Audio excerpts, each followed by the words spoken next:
Fala galera, beleza? Aqui é o Vitor e eu queria conversar um pouquinho com vocês sobre o livro A Arte da Guerra, de Sun Tzu. Um livro bem interessante e eu queria fazer alguns pormenores aqui. Eu fiz algumas anotações e queria conversar com vocês sobre esse livro. Esse livro é considerado um dos maiores clássicos de todos os tempos. Ele foi um tratado militar revolucionário da época. Ele explica como exércitos pequenos podem derrotar outros aparentemente muito mais fortes e numerosos, usando simplesmente a inteligência. Como o empreendedorismo é comparado diversas vezes como uma batalha, foi adotado como um manual de estratégia por executivos e empresários do mundo todo. Vamos estudar esses principais conceitos que podem ser aplicados diretamente no nosso negócio. Primeiramente, entrar numa guerra exige diversas avaliações. Existem alguns fatores que precisam ser avaliados para se prever o desfecho de uma batalha. O primeiro deles é o caminho. Um exército que cria um método claro, ele conquista soldados fiéis que seguem o líder até a morte. A mesma lógica se aplica ao mundo empresarial. Quando um líder deixa claro os seus métodos, ele consegue adeptos mais facilmente, pois ninguém gosta de agir às escuras. Mas existem outros itens que precisam ser conhecidos por todos. Qual o terreno, qual o mercado, como será a guerra, quanto tempo vai levar, quem será o nosso líder. O livro trata algumas características de combate. Raramente uma guerra longa é inteligente, mesmo que se esteja ganhando, pois desgasta ambos os lados. Muitos empreendedores se perdem na obsessão, na rivalidade dos concorrentes, tomando decisões caras e irracionais por pura vaidade. O líder sábio, ele não age por ódio nem por impulso, mas por estratégia. Algumas brigas de empreendedores famosas, como os fundadores do Facebook, que trocaram processos, acusações, farpas, deixando o orgulho falar mais alto do que a racionalidade. Geralmente, ninguém sai ileso de uma luta dessa. É preciso saber a hora de parar. Apesar das guerras irracionais, existem aquelas que valem a pena. Para isso, é fundamental conhecer a si mesmo e ao seu inimigo, antes de qualquer movimento.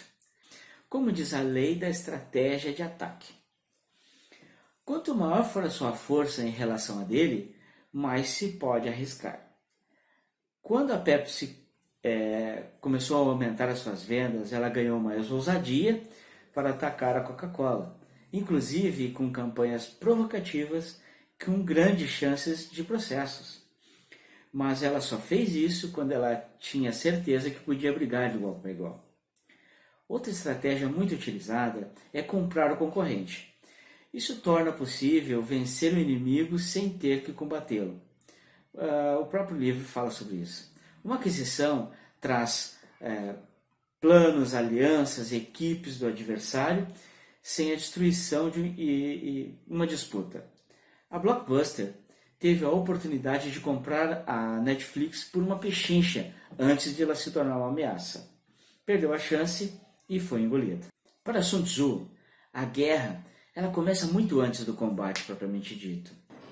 A batalha é formada sempre por dois lados. Se tornar invencível antes de atacar o inimigo é a melhor estratégia. A força própria é a única variável que está sob o seu controle. Diversas empresas só começam a brigar por preço e adquirir concorrentes quando estão próximas de se tornarem monopólios, porque aí a vitória é praticamente certa. Essa invencibilidade é garantida no momento em que a companhia está quieta e se defendendo, preparando para o ataque. Quem luta primeiro, na esperança de conseguir a vitória, acaba sendo derrotado. O certo é derrotar o inimigo na preparação.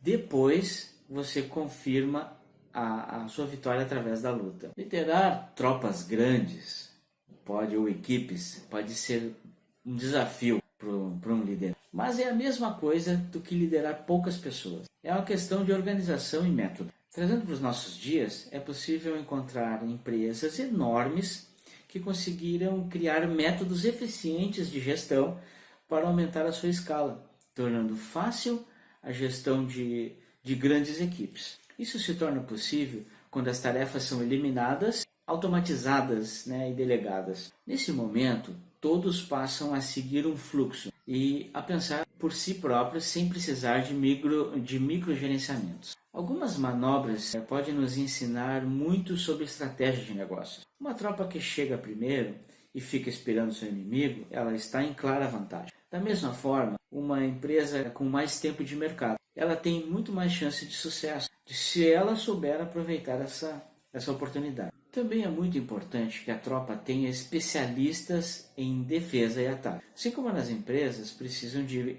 pessoas especializadas na linha de frente e também nos bastidores.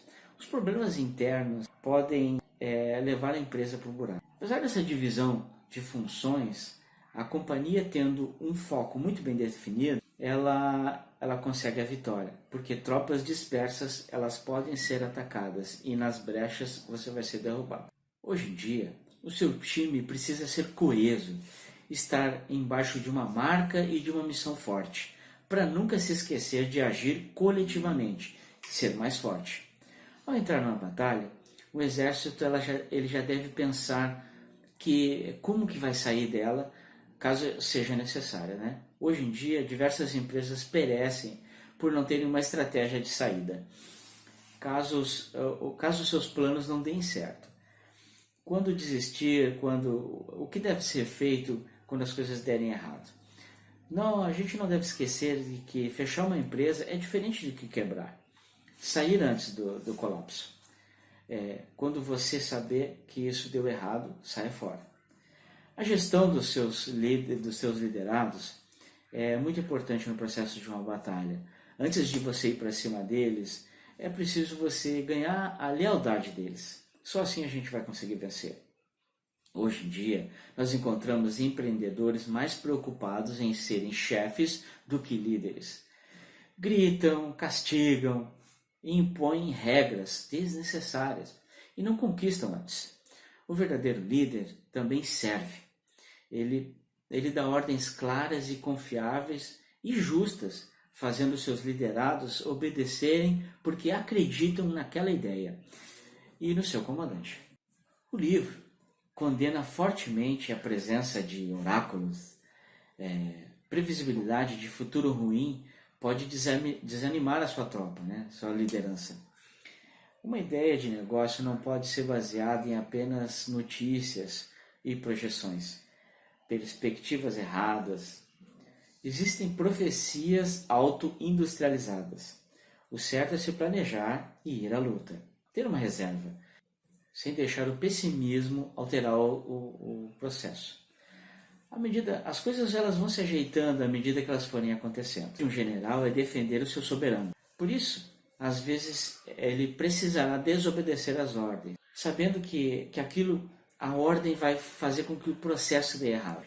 Fazer a coisa certa é mais importante do que cumprir a ordem do jeito certo. Quando Paul Polman ele parou de emitir balanços trimestrais na Unilever, contrariou diversos acionistas da empresa, mas ele fez isso para proteger as mudanças radicais que ele queria fazer a longo prazo. E isso trouxe grandes retornos aos investidores. Para proteger o seu soberano, às vezes é preciso contrariá-lo e fazer de outra maneira. Outra parte do livro é espionagem industrial. Essas coisas não vêm de evidência. Analogia com o passado ou cálculo, não.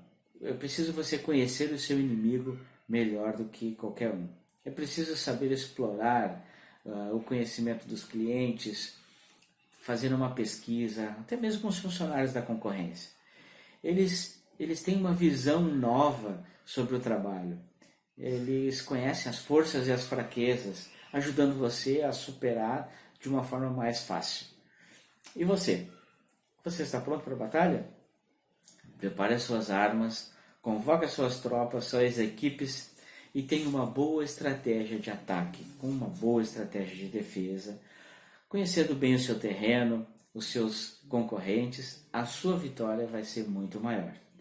Um abraço, Deus te abençoe e até o próximo vídeo. Grande General de Guerra. Até a próxima. Tchau, tchau.